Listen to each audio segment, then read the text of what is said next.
ಶ್ರೀ ಗುರುಭ್ಯೋ ನಮಃ ಹರಿ ಓಂ ಪೂಜ್ಯಾಯ ರಾಘವೇಂದ್ರಾಯ ಸತ್ಯಧರ್ಮರತಾಯ ಚ ಭಜತಾಂ ಕಲ್ಪವೃಕ್ಷಾಯ ನಮತಾಂ ಕಾಮಧೇನವೇ. ಸಮಸ್ತ ಶ್ರೀ ಸರಳ ಪರಿಹಾರ ಸಜ್ಜನರೆಲ್ಲರಿಗೂ ಈ ನಿಮ್ಮ ರಾಘವೇಂದ್ರ ಹರಿತ ಸಗುರುಜಿ ಮಾಡುವ ನಮಸ್ಕಾರಗಳು. ಸಮಸ್ತ ಸದಸ್ಯರೆಲ್ಲರಿಗೂ ಈ ಒಂದು ಜೂನ್ ತಿಂಗಳು ಎಲ್ಲರಿಗೂ ಎಲ್ಲ ಸದಸ್ಯರಿಗೂ ಆಯುರಾರೋಗ್ಯ ಭಾಗ್ಯಗಳನ್ನು ಕೊಟ್ಟು ಆ ಗುರುರಾಯರು ಕಾಪಾಡಲಿ ಅಂತ ಪ್ರಾರ್ಥಿಸುತ್ತೇವೆ. ಸೊ ಈ ದಿನ ನಾವು ವಾರದ ಭವಿಷ್ಯ, ಈ ಒಂದು ಸೋಮವಾರದಿಂದ ಮುಂದಿನ ಸೋಮವಾರದವರೆಗೂ 9ನೇ ತಾರೀಕಿನಿಂದ 18ನೇ ತಾರೀಕು ಜೂನ್ 2025ರವರೆಗೂ ದ್ವಾದಶ ರಾಶಿಗಳ ಫಲಾಫಲಗಳು ಹೇಗಿರುತ್ತೆ, ಮೇಷರಾಶಿಯಿಂದ ಮೀನ ರಾಶಿಯವರಿಗೆ ಯಾರಿಗೆ ಅನುಕೂಲ, ಯಾರ ಅನಾನುಕೂಲ ಹಾಗೂ ಪರಿಹಾರಗಳು ಯಾವ ರೀತಿಯಲ್ಲಿರುತ್ತೆ ಎಂಬುದನ್ನು ಈಗ ನೋಡೋಣ. ಅದಕ್ಕಿಂತ ಮುಂಚಿತವಾಗಿ ಯಾರು ಈ ನಮ್ಮ ಶ್ರೀ ಸರಳ ಪರಿಹಾರ ಜ್ಯೋತಿಷಾಲಯವನ್ನು ಪ್ರಥಮವಾಗಿ ನೋಡ್ತಾ ಇದ್ದೀರಾ, ದಯವಿಟ್ಟು ಸಬ್ಸ್ಕ್ರೈಬ್ ಮಾಡಿಕೊಳ್ಳಿ ಅಂತ ತಮ್ಮಲ್ಲಿ ಕೇಳ್ಕೊಳ್ತಾ ಇದ್ವಿ. ತಮ್ಮ ಒಂದು ಸಬ್ಸ್ಕ್ರೈಬಿಂದ ನಮಗೆ ಇನ್ನೂ ಒಂದಿಷ್ಟು ಶಕ್ತಿ ಮತ್ತು ಭಕ್ತಿ ಎಲ್ಲವೂ ರೂಪುಗೊಳ್ಳುತ್ತೆ. ಸೊ ಒಂದು ರೀತಿ ನಿಮ್ಮ ಒಂದು ಬೆಂಬಲ ಈ ಒಂದು SSP ಜ್ಯೋತಿಷಾಲೆಗೆ ಸಿಕ್ಕಿದ್ದೇ ಆದಲ್ಲಿ ಮುಂದಿನ ದಿನಗಳಲ್ಲಿ ಇನ್ನೂ ಹೆಚ್ಚಿನ ಮಾಹಿತಿಯನ್ನು ನೀವು ಈ ಯೂಟ್ಯೂಬ್ ಮುಖಾಂತರ ಪಡೆದುಕೊಳ್ಳಬಹುದು ಅಂತ ಹೇಳುತ್ತಾ, ಬನ್ನಿ ದ್ವಾದಶ ರಾಶಿಗಳ ವಾರದ ಭವಿಷ್ಯದಲ್ಲಿ ಪ್ರಥಮ ರಾಶಿಯಾಗಿರತಕ್ಕಂತಹ ಮೇಷರಾಶಿಯವರಿಗೆ ಈ ಒಂದು ವಾರ ಹೇಗಿರುತ್ತೆ ಎಂಬುದನ್ನು ತಿಳ್ಕೊಳ್ಳೋಣ. ಮೊದಲನೆಯದಾಗಿ ಮೇಷರಾಶಿ. ಈ ಮೇಷರಾಶಿಯವರಿಗೆ ಈ ಒಂದು ವಾರ ಅಂದರೆ ಪ್ರಥಮವಾಗಿ ಇವತ್ತು ಸೋಮವಾರ. ಸೊ ಈ ಸೋಮವಾರ ದಿನ ಇವರಿಗೆ ಆದಾಯದಲ್ಲಿ ಏರಿಕೆ ಕಂಡು ಬರ್ತಾ ಇರುತ್ತೆ. ಈ ಒಂದು ಸೋಮವಾರದಿಂದ ಬರುವ ಭಾನುವಾರದವರೆಗೂ ಸ್ವಲ್ಪ ಆದಾಯದಲ್ಲಿ ಒಳ್ಳೆಯ ಗಣನೀಯವಾದ ಏರಿಕೆ, ಮತ್ತು ಅದೇ ರೀತಿಯಾಗಿ ಕೆಲಸ ಕಾರ್ಯಗಳಲ್ಲಿ ಮನ್ನಣೆ ಸಿಗುವಂಥದ್ದಾಗಿರುತ್ತೆ. ಸದಾ ಇವರಿಗೆ ಬೆನ್ನೆಲುಬಾಗಿ ಅವರ ಕುಟುಂಬ ಸದಸ್ಯರಾಗಿರ್ಬೋದು, ಸ್ನೇಹಿತರಾಗಿರ್ಬೋದು, ಮತ್ತು ಇನ್ನಿತರ ದೂರದ ಸಂಬಂಧಿಗಳಾಗಿರ್ಬೋದು, ಸ್ವಲ್ಪ ಇವರ ಬಗ್ಗೆ ಮುತುವರ್ಜಿ ವಹಿಸಿಕೊಂಡು ಇವರಿಗೆ ಬೇಕಾಗಿರತಕ್ಕಂತಹ ಸಹಾಯವನ್ನು ಅವರು ಕೊಡುವಂಥರಾಗಿರುತ್ತಾರೆ ಅಂತಲೇ ಹೇಳಬಹುದು. ಇನ್ನು ಅದೇ ರೀತಿಯಲ್ಲಿ ಈ ವಾರ ನೀವು ಒಂದು ಪ್ರಮುಖವಾದ ಒಂದು ಕೆಲಸವನ್ನು ನೆರವೇರಿಸುವಂಥವರಿದ್ದೀರಿ.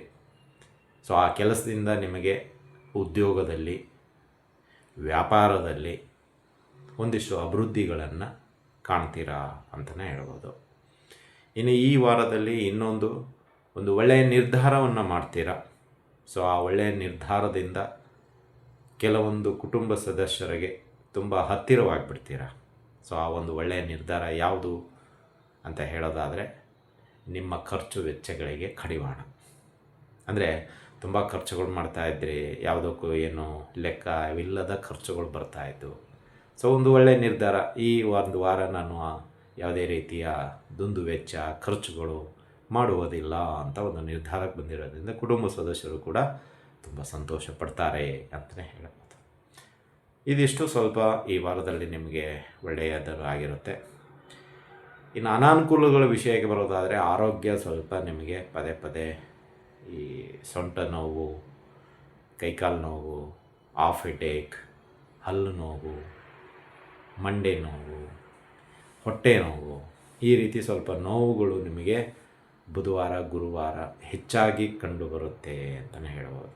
ಅಂದರೆ 12-13ನೇ ತಾರೀಕು ಸ್ವಲ್ಪ ನಿಮಗೆ ಬಿಡುವಿಲ್ಲದ ಕಾರ್ಯ ಮತ್ತು ಒತ್ತಡದ ಕೆಲಸದಿಂದ ಹಾಗೂ ನಿಮ್ಮದೇ ಆದಂಥ ಕೆಲವು ಕೆಲಸದಿಂದ, ವೈಯಕ್ತಿಕ ಕೆಲಸಗಳಂತಿವೆ. ಸೊ ಇದರಿಂದ ಏನಾಗುತ್ತೆ ಅಂದರೆ ನಿಮ್ಮ ಒಂದು ನೋವುಗಳು ಜಾಸ್ತಿ ಆಗುತ್ತೆ ಅಂತಲೇ ಹೇಳ್ಬೋದು. ಇನ್ನು ಈ ವಾರದ ಕೊನೆಯಲ್ಲಿ ಶನಿವಾರ, ಭಾನುವಾರ ಹಾಗೂ ಸೋಮವಾರದ ವಿಷಯಗಳಿಗೆ ಹೇಳೋದಾದರೆ, ನೀವು ಒಂದಿಷ್ಟು ಕ್ಷೇತ್ರಗಳ ದರ್ಶನವನ್ನು ಮಾಡಿ ಬರ್ತೀರಾ ಹಾಗೂ ಸಂಚಾರವನ್ನು ಮಾಡ್ತೀರಾ ಅಂತಲೇ ಹೇಳ್ಬೋದು. ಸೊ ಇದಿಷ್ಟು ಮೇಷರಾಶಿಯವರ ಒಂದು ವಾರದ ಭವಿಷ್ಯ. ಪರಿಹಾರ ವಿಷಯಗಳಾದ ಹೇಳೋದಾದರೆ, ವಿಷ್ಣು ಸಹಸ್ರನಾಮ ಸ್ತೋತ್ರವನ್ನು ಪಠಣೆ ಮಾಡಿ ಹಾಗೂ ನಿಮ್ಮ ಹತ್ತಿರದಲ್ಲಿರ್ತಕ್ಕಂಥ ಸುಬ್ರಹ್ಮಣ್ಯ ಸ್ವಾಮಿ ದೇವಸ್ಥಾನಕ್ಕೆ ಹೋಗಿ ಬನ್ನಿ. ಸೊ ಅಲ್ಲಿ ಹೋಗಿ ಬರೋದರಿಂದ ನಿಮಗೆ ಈ ಅನಾರೋಗ್ಯದ ಸಮಸ್ಯೆ ಸ್ವಲ್ಪ ದೂರವಾಗುತ್ತೆ. ಸೊ ಹೋಗಿ ಯಥಾಭಕ್ತಿ ಯಥಾಶಕ್ತಿ ಪ್ರದಕ್ಷಿಣೆ ಹಾಕಿ ಹಾಗೂ ಒಂದು ದಿನ ಕ್ಷೀರಾಭಿಷೇಕವನ್ನು ನಿಮ್ಮ ಒಂದು ಹೆಸರಿನಲ್ಲಿ ಮಾಡಿಸೋದ್ರಿಂದ ಕೆಲವು ತೊಂದರೆಗಳು ನಿವಾರಣೆ ಆಗುತ್ತೆ ಅಂತಲೇ ಹೇಳ್ಬೋದು. ಇನ್ನು ತದುಪರಿ ವೃಷಭ ರಾಶಿ. ಈ ವೃಷಭ ರಾಶಿಯವರಿಗೆ ಈ ಒಂದು ವಾರ ಹೇಗಿರುತ್ತೆ ಎಂಬುದು ಹೇಳೋದಾದರೆ, ಈ ವೃಷಭ ರಾಶಿಯವರಿಗೆ ಈ ವಾರ ಸ್ವಲ್ಪ ಆರೋಗ್ಯದಲ್ಲಿ ತುಂಬ ಇವರಿಗೆ ತೊಂದರೆಗಳು ಬರುವಂಥದ್ದಾಗಿರುತ್ತೆ. ಸೊ ಅದರಲ್ಲೂ ಈಗ ಈ ವಾರ ಮಳೆಗಾಲ ಪ್ರಾರಂಭ ಆಗುತ್ತೆ. ಸೊ ಈ ಮಳೆಗಾಲ ಪ್ರಾರಂಭ ಆಗೋದ್ರಿಂದ ಇವರಿಗೆ ಸ್ವಲ್ಪ ಶೀತ, ಕೆಮ್ಮು, ನೆಗಡಿ ಇಂಥ ಒಂದುಗಳು ಜಿಡ್ಡು ಪ್ರಾರಂಭ ಇವರಿಗಿಂತಲೇ ಪ್ರಾರಂಭ ಅಂದ್ರೂ ತಪ್ಪಾಗೋದಿಲ್ಲ. ಸೊ ಇವರಿಂತ ಇಡೀ ಮನೆಯ ಸದಸ್ಯರಿಗೆ ಕೆಮ್ಮು, ನೆಗಡಿ ಬರುವಂಥದ್ದಾಗ್ಬೋದು. ಸೊ ಹಾಗಾಗಿ ಸ್ವಲ್ಪ ಜಾಗ್ರತೆ ಇರಿ ವೃಷಭ ರಾಶಿಯವರು ಮಳೆಯಲ್ಲಿ ಎಲ್ಲಾದರೂ ಹೊರಗಡೆ ಹೋಗಬೇಕಾದಾಗ. ಹಾಗೂ ಈ ವಾರದಲ್ಲಿ ಸ್ವಲ್ಪ ನಿಮಗೆ ಪೆಟ್ಟುಗಳು ಬೀಳುವಂಥದ್ದು ಇರುತ್ತೆ. ಸೊ ವಾಹನಗಳಾಗಿರ್ಬೋದು ಅಥವಾ ನೀವು ಹೋಗುವಂಥ ರಸ್ತೆಗಳಲ್ಲಿ ತಗ್ಗು ಮಿಟ್ಟೆ ನೋಡದೆ ಹಾಗೆ ಚಲಿಸ್ತಾ ಮಾಡಿದಾಗ ಬೀಳುವಂಥ ಅವಕಾಶಗಳಿರುತ್ತೆ. ಹಾಗೂ ಅಥವಾ ಮನೆಯಲ್ಲಿ ಬಚ್ಚಲ ಮನೆ ಅಥವಾ ಏನಂತೀರ ಬಾತ್ರೂಮ್ ಅಂತಿರಲ್ಲ ಅಲ್ಲಿ ಆಗಿರ್ಬೋದು, ಹಾಲಲ್ಲಿ ನೀರು ಬಿದ್ದಿರುತ್ತೆ ನೋಡ್ಕೊಂಡಿರಲ್ಲ, ಕಾಲು ಜಾರಿ ಬೀಳುವಂಥ ಅವಕಾಶಗಳಿದ್ದಾವೆ. ಅಥವಾ ಮೆಟ್ಟಲು ಹತ್ತಬೇಕಾದಾಗ ಪಾದಗಳು ವ್ಯತ್ಯಾಸದಿಂದ ಬೀಳುವಂಥ ಅವಕಾಶಗಳಿರುತ್ತೆ. ಹಾಗಾಗಿ ಸ್ವಲ್ಪ ಜಾಗ್ರತೆ ವಹಿಸ್ಕೊಂಡು ಮುಂದೆ ಹೋಗೋದು ಒಳ್ಳೆಯದು. ಇನ್ನು ಈ ವಾರ ನಿಮಗೆ ವೃಷಭ ರಾಶಿಯವರಿಗೆ ಸ್ವಲ್ಪ ಈ ಪಿತ್ರಾರ್ಜಿತ ಆಸ್ತಿಯಲ್ಲಿ ಇಷ್ಟು ದಿನ ನೀವು ಪ್ರಯತ್ನ ಪಟ್ಟಿರತಕ್ಕಂಥದ್ದಕ್ಕೆ ಈ ವಾರ ಫಲ ಸಿಗುವಂಥದ್ದಾಗಿರುತ್ತೆ. ಪಿತ್ರಾರ್ಜಿತ ಆಸ್ತಿಯಲ್ಲಿ ನಿಮ್ಮ ಪಾಲು ಇಷ್ಟಿಷ್ಟು ಅಂತ ಕ್ಲಾರಿಟಿ ಸಿಗುತ್ತೆ. ಸೊ ಅದಕ್ಕೆ ಸ್ವಲ್ಪ ಬೇಕಾಗಿರತಕ್ಕಂತಹ ಸಿದ್ಧತೆಗಳನ್ನು ಮಾಡ್ಕೊಳ್ತೀರಾ. ಸೊ ಮುಂದೆ ಯಾವ ರೀತಿ ಅದಕ್ಕೆ ವಿಲ್ ಅಂತಿರಲ್ಲ ಆ ಒಂದೆಲ್ಲವನ್ನು ನೀವು ನಿಮ್ಮ ಲಾಯರ್ ಮುಖಾಂತರ ಮಾಡಿಸ್ಕೊಳ್ಳುವಂಥದ್ದಾಗಿರುತ್ತೆ ಅಂತಲೇ ಹೇಳ್ಬೋದು ಈ ವಾರ. ಇನ್ನು ಈ ವಾರ ಮನೆಗೆ ಹೊಸ ಅತಿಥಿಗಳ ಆಗಮನವಾಗುತ್ತೆ. ಸ್ವಲ್ಪ ಖರ್ಚುಗಳು ಕೂಡ ಬರುತ್ತೆ ಅಂತಲೇ ಹೇಳ್ಬೋದು. ಸೊ ಅದೇ ರೀತಿಯಾಗಿ ನಿಮಗೆ ಈ ವಾರ ಸ್ವಲ್ಪ ಹೊರಗಡೆ ಸುತ್ತಾಟ ಅನ್ನೋದಕ್ಕಿಂತ ಮನೆಯಲ್ಲೇ ಇರಲು ಇಷ್ಟಪಡ್ತೀರ. ತುಂಬ ಈ ಇಡೀ ವಾರನೂ ಕುಟುಂಬ ಸದಸ್ಯರೊಡನೆ ಸ್ವಲ್ಪ ಬೆರೆತು ಈ ಮಕ್ಕಳ ಒಂದು ಯೋಗಕ್ಷೇಮ ಆಗಿರ್ಬೋದು, ಕುಟುಂಬ ಸದಸ್ಯರ ಒಂದು ಯೋಗಕ್ಷೇಮ ಆಗಿರ್ಬೋದು. ಸೊ ಅದನ್ನು ನಿಭಾಯಿಸುವಂತಹ ಜವಾಬ್ದಾರಿ ಈ ವಾರ ನಿಮ್ಮ ಮೇಲೆ ಇರುತ್ತೆ. ಹಾಗಾಗಿ ಆದಷ್ಟು ಹೊರಗಡೆ ಎಲ್ಲೂ ಹೋಗೋದಿಲ್ಲ. ಆಫೀಸು, ಮನೆ ಅಥವಾ ವ್ಯವಹಾರ, ಮನೆ ಈ ಒಂದು ವಾರ ಇರುವಂತೆ ತಾವುಗಳು ನೋಡ್ಕೊಳ್ತೀರಾ ಅಂತಲೇ ಹೇಳ್ಬೋದು. ಇನ್ನು ಪರಿಹಾರದ ವಿಷಯಕ್ಕೆ ಬರೋದಾದರೆ, ನೀವು ಪ್ರತಿ ಮಂಗಳವಾರ ತಾಯಿಗೆ ಕುಂಕುಮಾರ್ಚನೆ ಸೇವೆಯನ್ನು ನಿಮ್ಮ ಹತ್ತಿರದಲ್ಲಿರ್ತಕ್ಕಂತಹ ಅಮ್ಮನವರ ದೇವಸ್ಥಾನದಲ್ಲಿ ಮಾಡಿಸಿ. ಇದರಿಂದ ಈ ವಾರ ಎಲ್ಲವೂ ನಿಮಗೆ ಶುಭದಾಯಕವಾಗಿರುತ್ತೆ ಅಂತಲೇ ಹೇಳಬಹುದು. ಇನ್ನು ಗಣೇಶ ದೇವರಿಗೆ ಮಂಗಳವಾರ ದಿನ ಗರಿಕೆಯನ್ನು ಸಮರ್ಪಣೆ ಮಾಡಿ ಹಾಗೂ ಹಸುಗಳಿಗೆ ಹುಲ್ಲು ಅಂತಿರಲ್ಲ ಅದನ್ನು ತಿನ್ನಿಸಿ. ಅಥವಾ ಹಸಿರು ಪದಾರ್ಥಗಳು ಏನಾವುದಾದರೂ ತಿಂಡಿ ಪದಾರ್ಥಗಳಿದ್ದರೆ ಅದನ್ನು ಹಸುಗೆ ಕೊಡೋದರಿಂದ ನಿಮ್ಮ ಒಂದು ಆರ್ಥಿಕ ಶಕ್ತಿಯಾಗಿರ್ಬೋದು ಅಥವಾ ನಿಮ್ಮ ಕೆಲಸ ಕಾರ್ಯಗಳಾಗಿರೋದು ಜಯಪ್ರದವಾಗುತ್ತೆ ಅಂತಲೇ ಹೇಳೋದು. ಇದಾಗಿತ್ತು ವೃಷಭ ರಾಶಿಯವರು. ಇನ್ನು ಮೂರನೇ ರಾಶಿಯಾಗಿರ್ತಕ್ಕಂತಹ ಮಿಥುನ ರಾಶಿ. ಈ ಮಿಥುನ ರಾಶಿಯವರಿಗೆ ಈ ವಾರ ಹೇಗಿರುತ್ತೆ ಅಂತ ಹೇಳೋದಾದರೆ, ಮೊದಲನೇದಾಗಿ ಇವರ ಬಗ್ಗೆ ಒಂದು ವಾರ ಕಳೆದಾಗಿದೆ. ಎರಡನೇ ವಾರದಲ್ಲಿ ಸ್ವಲ್ಪ ಈ ಆರೋಗ್ಯದ ಬಗ್ಗೆ ಇವರು ಕೂಡ ಗಮನ ಹರಿಸಬೇಕಾಗುತ್ತೆ. ವೈಯಕ್ತಿಕವಾಗಿ ಆಗಿರ್ಬೋದು ಅಥವಾ ಮನೆಯ ಕುಟುಂಬದ ಹಿರಿಯ ಸದಸ್ಯರು, ತಂದೆ ತಾಯಿಗಳಂತ ಆಗಿರ್ಬೋದು ಅಥವಾ ಅತ್ತೆ ಮಾವ ಅಂತ ಆಗಿರ್ಬೋದು ಅಥವಾ ಯಾರು ನಿಮ್ಮ ಮನೆಯಲ್ಲಿ ತುಂಬ ಹಿರಿಯರಿದ್ದಾರೆ ಅವರಿಗೆ ಸ್ವಲ್ಪ ಆರೋಗ್ಯದ ಸಮಸ್ಯೆ ಕಾಡುವಂಥದ್ದಾಗಿರುತ್ತೆ. ಅದೇ ರೀತಿಯಾಗಿ ನೀವು ಮಿಥುನ ರಾಶಿಯವರಿಗೂ ಸ್ವಲ್ಪ ಆರೋಗ್ಯ, ಸೋಮಾರಿತನ, ಹಗಲಲ್ಲಿ ನಿದ್ದೆ ಜಾಸ್ತಿ ಬರೋದಾಗಿರ್ಬೋದು, ಒಂದಿಷ್ಟು ವೃಥಾ ತಿರುಗಾಟ ಅಂತೀವಿ ಅದಕ್ಕೆ, ಇದು ಈ ವಾರದಲ್ಲಿ ಕಂಡುಬರುವಂಥದ್ದಾಗಿರುತ್ತೆ. ಇನ್ನು ಆರ್ಥಿಕವಾಗಿ ನಿಮಗೆ 15ರ ನಂತರ ಸ್ವಲ್ಪ ಚೇತರಿಕೆ ಸ್ವಭಾವ ಇರುತ್ತೆ. ಅಲ್ಲಿವರೆಗೂ ಖರ್ಚು ವೆಚ್ಚಗಳಿಗೆ ಕಡಿವಾಣ ಹಾಕಲು ಆಗುವುದಿಲ್ಲ. ₹10 ಖರ್ಚು ಮಾಡುವಲ್ಲಿ ₹15 ಖರ್ಚು ಮಾಡುವಂಥ ಪ್ರಮೇಯ ಬರ್ಬೋದು. ಇನ್ನು ₹5 ನೀವು ಸಾಲವಾಗಿ ಅಥವಾ ಇನ್ನಿತರ ಒಂದು ಕ್ರೆಡಿಟ್ ಅಂತಿರಲ್ಲ, ಆ ರೀತಿ ತೆಗೆದುಕೊಳ್ಳುವಂಥದ್ದಾಗಿರುತ್ತೆ ಈ ಮಿಥುನ ರಾಶಿಯವರಿಗೆ. ಅಂದರೆ ಖರ್ಚು ವೆಚ್ಚಗಳು ತುಂಬ ಬರುವಂಥದ್ದಾಗಿರುತ್ತೆ ಈ ವಾರ. ಸೊ ಅದನ್ನು ಎಷ್ಟು ಕಡಿವಾಣ ಹಾಕಿದರೂ ಕಡಿಮೆ ಆಗೋದಿಲ್ಲ. ಒಂದಾದಮೇಲೆ ಒಂದು ಖರ್ಚುಗಳು ಬರ್ತಾನೆ ಇರುತ್ತೆ. ಸೊ ಆ ಖರ್ಚುಗಳಿಗೆ ಮುಂದಿನ ದಿನಗಳಲ್ಲಿ ಯಾವ ರೀತಿ ನಿಭಾಯಿಸಬಹುದು ಅಂತ ಒಂದು ತರ್ಕ ವಿಚಾರ ನಿಮ್ಮಲ್ಲೇ ಹಾಕಿಕೊಳ್ಳುವಂಥದ್ದಾಗಿರುತ್ತೆ ಅಂತಲೇ ಹೇಳ್ಬೋದು. ಇನ್ನು ಮಾನಸಿಕವಾಗಿ ನೀವು ಸ್ವಲ್ಪ ಈ ಆರ್ಥಿಕವಾಗಿ ಚಿಂತನೆಗಳು ಮತ್ತು ಭಾರವಾದ ಮನಸ್ಸಿನಿಂದ ಕೆಲವೊಂದಿಷ್ಟು ವಿಚಾರಗಳನ್ನು ನೀವು ಒಳಗಡೆನೇ ಇಟ್ಕೊಳ್ತಾ ಇರೋದರಿಂದ ಸ್ವಲ್ಪ ಎಲ್ಲೋ ಈ ಗುರುವಾರ ಶುಕ್ರವಾರ ದಿನ ಸ್ವಲ್ಪ ಆರೋಗ್ಯದಲ್ಲಿ ತೊಂದರೆಗಳು ಸಿಕ್ಕಾಕೊಳ್ಬೋದು ಅಂತ ಅನ್ನಿಸ್ತಾ ಇದೆ. ಸೊ ಹಾಗಾಗಿ ಏನೇ ಇದ್ದರೂ ಕೂಲಂಕುಷವಾಗಿ ನಿಮ್ಮ ಕುಟುಂಬ ಸದಸ್ಯರೊಡನೆ ಚರ್ಚೆ ಮಾಡಿ ಆ ಒಂದು ವಿಷಯಕ್ಕೆ ಪರಿಹಾರವನ್ನು ಕಂಡುಕೊಳ್ಳಿ ಅಂತಲೇ ಹೇಳ್ತಾ ಇದ್ದೀವಿ. ಇನ್ನು ಪರಿಹಾರಗಳ ವಿಷಯಕ್ಕೆ ಬರೋದಾದರೆ ನೀವು ನಿತ್ಯ ವಿಷ್ಣು ಸಹಸ್ರನಾಮ ಸ್ತೋತ್ರವನ್ನು ಪಠನೆ ಮಾಡಿ ಹಾಗೂ ಶ್ರೀನಿವಾಸ ದೇವರಿಗೆ ಶನಿವಾರ ದಿನ ತುಳಸಿ ಅರ್ಚನೆಯನ್ನು ಮಾಡಿಸುವುದರಿಂದ ನಿಮ್ಮ ಆರೋಗ್ಯದ ಸಮಸ್ಯೆ ದೂರವಾಗುತ್ತೆ ಮತ್ತು ಆರ್ಥಿಕದ ಸಮಸ್ಯೆ ಕೂಡ ದೂರ ಆಗುತ್ತೆ ಅಂತಲೇ ಹೇಳಬಹುದು. ಇನ್ನು ಇದಾಗಿತ್ತು ಮಿಥುನ ರಾಶಿಯವರ ಈ ವಾರದ ಭವಿಷ್ಯ. ಅದೇ ರೀತಿಯಾಗಿ 4ನೇ ರಾಶಿಯಾಗಿರ್ತಕ್ಕಂಥ ಕರ್ಕಾಟಕ ರಾಶಿಯವರಿಗೆ ಈ ವಾರ ಹೇಗಿರುತ್ತೆ ಎಂಬುದನ್ನು ತಿಳಿದುಕೊಳ್ಳೋದಾದರೆ, ಈ ಕರ್ಕಾಟಕ ರಾಶಿಯವರಿಗೆ ತುಂಬ ದಿನಗಳ ನಂತರ ಅಂದರೆ ಈ ವಾರ ಹೇಗಿರುತ್ತೆ ಅಂದರೆ ಲಾಟ್ರಿ ಹೊಡೆದ ರೀತಿಯಲ್ಲಿ ಈ ಕರ್ಕಾಟಕ ರಾಶಿಯವರಿಗೆ ಸ್ವಲ್ಪ ಆದಾಯದ ಪ್ರಮಾಣ ತುಂಬ ಜಾಸ್ತಿಯಾಗಿ ಬರುತ್ತೆ. ಮುಖದಲ್ಲಿ ಮಂದಹಾಸ ಅಂದರೆ ನಗುಮುಖ, ಸುಮಾರು ದಿನಗಳ ನಂತರ ಲವಲವಿಕೆ. ಸೊ ಚಿಕ್ಕ ಮಕ್ಕಳನ್ನಿಂದ ಹಿಡಿದು ದೊಡ್ಡವರವರೆಗೂ ಇವರನ್ನು ಮಾತಾಡಿಸುವಂಥದ್ದಾಗಿರ್ಬೋದು ಹಾಗೂ ಹೊರಗಡೆ ಹೋಗುವಂತಹ ಪ್ರಸಂಗ ಬಂದಲ್ಲಿ ಇವರನ್ನು ಗುರುತಿಸುವಂಥದ್ದಾಗಿರ್ಬೋದು. ಬೇರೆ ಬೇರೆ ಒಂದು ಅಭಿವೃದ್ಧಿಗಳು ಕೂಡ ಈ ವಾರದಲ್ಲಿ ಆಗುವಂಥದ್ದಾಗಿರುತ್ತೆ. ನಿಂತು ಹೋಗಿರತಕ್ಕಂಥ ಕೆಲಸ ಕಾರ್ಯಗಳಿಗೆ ವೇಗ ಸಿಗುತ್ತೆ ಹಾಗೂ ನೀವು ಮಾಡಿರ್ತಕ್ಕಂಥ ಹಳೆಯ ಕಾರ್ಯಗಳಿಗೆ ಮನ್ನಣೆ ಸಿಗುವಂಥದ್ದಾಗಿರುತ್ತೆ. ಅದೇ ಗುರುತಿಸುವಿಕೆ ಅಂದರೆ ಮನ್ನಣೆ, ಗೌರವಾದಿಗಳು ನಿಮಗೆ ಈ ವಾರ ಸಂಪಾದನೆ ಮಾಡ್ತೀರಾ ಅಂತಲೇ ಹೇಳ್ಬೋದು. ಮೊದಲು ಹೇಳೋದಾದರೆ ಆರ್ಥಿಕ ತುಂಬ ನಿಮಗೆ ಈ ವಾರ ಕೈ ಹಿಡಿಯುತ್ತೆ. ಸೊ ನಿಮ್ಮ ಒಂದು ಕೆಲಸ ಕಾರ್ಯಗಳಿಗೆ ಆ ಒಂದು ಆರ್ಥಿಕ ಶಕ್ತಿ ನಿಮಗೆ ಸದಾ ಬೆನ್ನೆಲುಬಾಗಿ ನಿಲ್ಲುತ್ತೆ ಅಂತಲೂ ಹೇಳಬಹುದು. ಸೊ ಈ ಒಂದು ವಾರ ಇನ್ನೊಂದು ಒಳ್ಳೆಯ ಬೆಳವಣಿಗೆ ಅಂತ ಹೇಳೋದಾದರೆ, ನಿಮಗೆ ನಿಮ್ಮ ಹಳೆಯ ಒಂದು ಸಮಸ್ಯೆ ತುಂಬ ಹಳೆಯದಿತ್ತು, ಈ ವಾರ ಅದು ಬಗೆಹರಿಯುತ್ತೆ. ಅದು ಆಸ್ತಿ ವಿಚಾರವಾಗಿರ್ಬೋದು, ಆರ್ಥಿಕ ವಿಷಯವಾಗಿ ಆಗಿರ್ಬೋದು, ರಾಜಕೀಯವಾಗಿರ್ಬೋದು, ಧಾರ್ಮಿಕವಾಗಿ ಆಗಿರ್ಬೋದು ಅಥವಾ ಕೌಟುಂಬಿಕವಾಗಿ ಆಗಿರ್ಬೋದು. ಯಾವುದೋ ಒಂದು ಹಳೆಯ ಸಮಸ್ಯೆ ನಿಮ್ಮನ್ನು ಕಾಡ್ತಾ ಇತ್ತು, ಅದು ಬಿಟ್ಟು ಹೋಗ್ತಾ ಇರಲಿಲ್ಲ. ಸೊ ಈಗ ಅದರಿಂದ ಮುಕ್ತಿಯನ್ನು ಹೊಂದುತ್ತಿದ್ದೀರಾ, ಅದಕ್ಕೊಂದು ಕ್ಲಾರಿಟಿ ಸಿಗುತ್ತೆ. ಆ ಸಮಸ್ಯೆಯಿಂದ ಹೊರಗಡೆ ಬರಲು ಏನೇನು ಮಾಡಬೇಕು ಸಿದ್ಧತೆಗಳನ್ನು ಮಾಡ್ಕೊಳ್ತೀರಾ ಅಂತಲೇ ಹೇಳ್ಬೋದು. ಇನ್ನು ಈ ವಾರದಲ್ಲಿ ನಿಮಗೆ ಸ್ವಲ್ಪ ಈ ಒಂದು ಮಕ್ಕಳಿಂದ ಸ್ವಲ್ಪ ಖರ್ಚುಗಳು ಬರುತ್ತೆ. ಈ ವಾರ ಮಕ್ಕಳ ಒಂದು ವಿದ್ಯಾಭ್ಯಾಸಕ್ಕಾಗಿರ್ಬೋದು ಅಥವಾ ಅವರ ಒಂದು ಬಟ್ಟೆಗಳಿಗೋಸ್ಕರ ಆಗಿರ್ಬೋದು ಅಥವಾ ಅವ್ರದ್ದೇ ಆದಂಥ ವೈಯಕ್ತಿಕ ಖರ್ಚುಗಳಿಗಾಗಿರ್ಬೋದು, ಸ್ವಲ್ಪ ಈ ವಾರ ನಿಮಗೆ ಅವರ ಒಂದು ಖರ್ಚುಗಳಿಗೆ ಕಡಿವಾಣ ಹಾಕಲು ಸಾಧ್ಯವಾಗೋದಿಲ್ಲ ಅಂತಲೇ ಹೇಳ್ಬೋದು.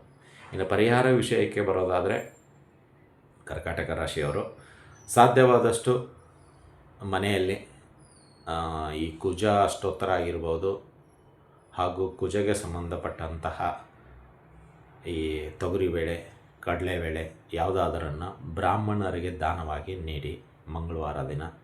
ಸೊ ಇದರಿಂದ ನಿಮಗೆ ಕರ್ಕಾಟಕ ರಾಶಿಯವರಿಗೆ ಸ್ವಲ್ಪ ಶುಭ ಇನ್ನೂ ಜಾಸ್ತಿ ಆಗುತ್ತೆ ಅಂತಲೇ ಹೇಳ್ಬೋದು.